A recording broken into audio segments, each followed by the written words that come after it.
喺一個熱鬧又富麗堂皇嘅王國入邊，住住一位國王，佢個名叫亞萊里安。亞萊里安國王並唔係唔中意統治國家，但係佢最中意嘅係新衫，佢每日都要換10幾套新衫。有一日，兩位自稱係裁縫嘅陌生人嚟到咗皇宮，佢哋一個叫西爾弗斯，一個叫奧里安。佢哋聲稱能夠織出世界上最特別嘅布料，呢種布料只有聰明有稱職嘅人先睇得見。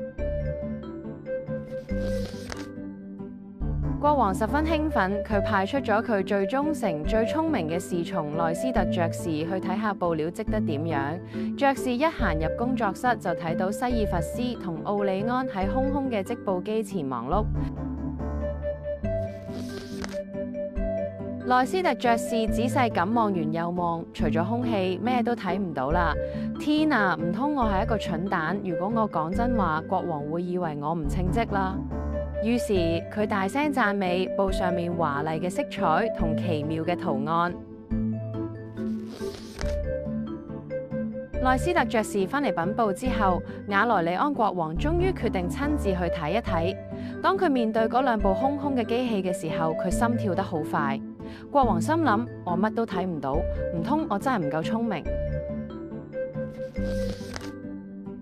國王唔能夠承認自己睇唔到，佢用力點頭，誇獎裁縫嘅手藝係無與倫比嘅傑作。佢命令佢哋即刻為佢縫製一套新衫，等佢可以喺聽日嘅盛大遊行上面着。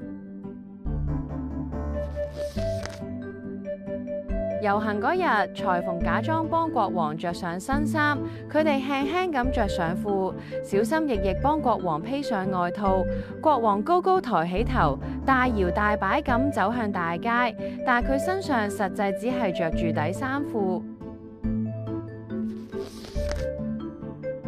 大街上逼滿咗人，大家都對住國王指指點點，交頭接耳。哇，好靚嘅衫啊！陛下着上呢套新衫真係太有氣派啦！冇人願意承認自己係個笨蛋，所以大家都扮睇到。突然，一把小朋友嘅聲音打破咗所有人嘅大話。人群入邊，一個叫心月嘅小妹妹，佢指住國王，大聲講出咗呢個事實。心月話：但係國王明明冇着衫啊！聽完之後，國王面都紅晒，佢知道心月講嘅係真話，大家開始互相偷笑，並且跟住大聲講：哈哈，國王佢真係乜嘢都冇着。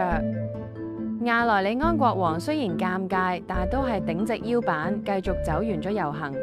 嗱，從嗰日起，國王學識咗傾聽最簡單嘅聲音，因為有時候真心說話比任何靚衫都要珍貴。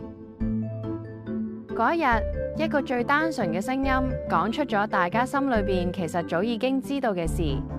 呢個故事出自丹麥作家安徒生嘅經典童話《國王的新衣》。多謝你同小兔一齊聽故事，我哋下個故事再見，拜拜。